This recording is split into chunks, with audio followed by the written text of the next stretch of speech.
on the other side of the House to see some good sense and get in behind it. Thank you. Madam Chair. I'll call in McKelvie. Thank you, Madam Chair. It's a pleasure to take a call on part 2 of the Earthquake Commission Amendment Bill. And I want to make a couple of comments before getting into one or two of the details I want to talk about. But obviously we support this bill.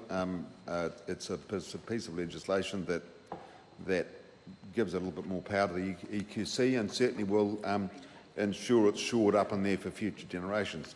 It's unique. The EQC is unique by world standards in insurance, and because of the nature of our geology and the way this country is shaped, it's a pretty essential part of the protection of our citizens, basically, or the citizenry of our citizens' ability to live in New Zealand and to both borrow money and ensure that they can house themselves. Obviously, when you're borrowing money to house yourselves, the insurance factor is very important. And given that we do have, a little like Australia with their fires, we do have earthquakes as a challenge for our insurance industry. It's most essential that we have a very secure and sound insurance base to ensure that those people can continue to borrow money and continue to own houses and carry on with their business.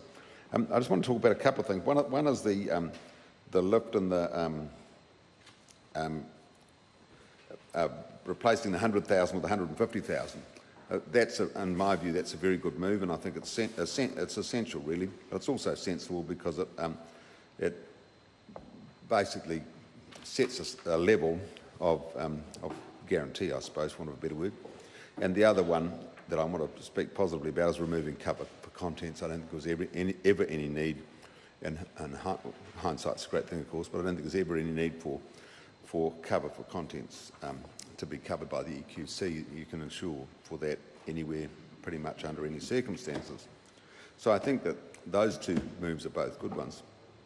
I did want to spend a little bit of time just on Mr Smith's SOP, because I think, like he does, that it's a very sensible piece of or way of dealing with this stuff. Because if you think of the challenges that the first Christchurch earthquake caused with respect to the inspection of damage and things like that, it was a massive challenge for the EQC to put insurance assessors on the ground, and insurance companies are equipped for that. They weren't entirely equipped for that prior to Christchurch, but many of them were actually. And since then, they've all basically got themselves up to speed and can deal with these disasters very quickly, and Kaikoura to some extent proved that. And I think that the eminently sensible thing about that SOP is the fact that if you use the complementary strength of the private insurance sector, they can manage all of this stuff for EQC very easily. And EQC then just becomes effectively an administrator and I suppose to some extent a bank, well, an insurance company in this case, I guess.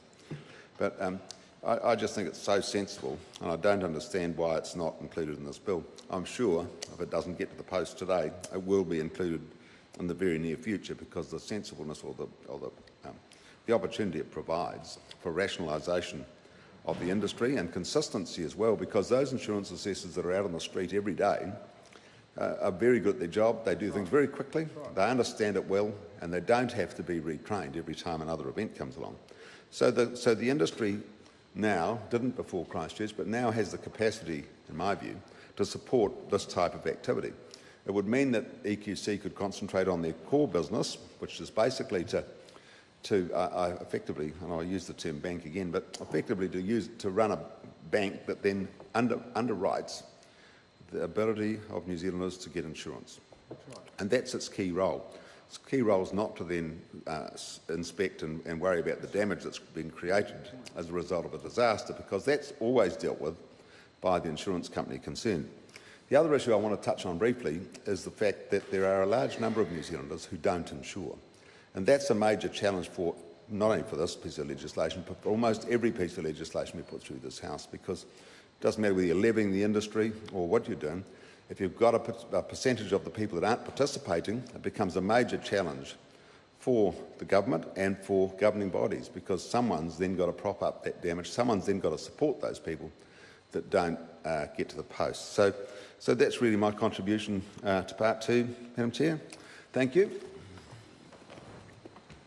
I'll call Dr Duncan Webb. Thank you, Madam Chair. I just wanted to speak to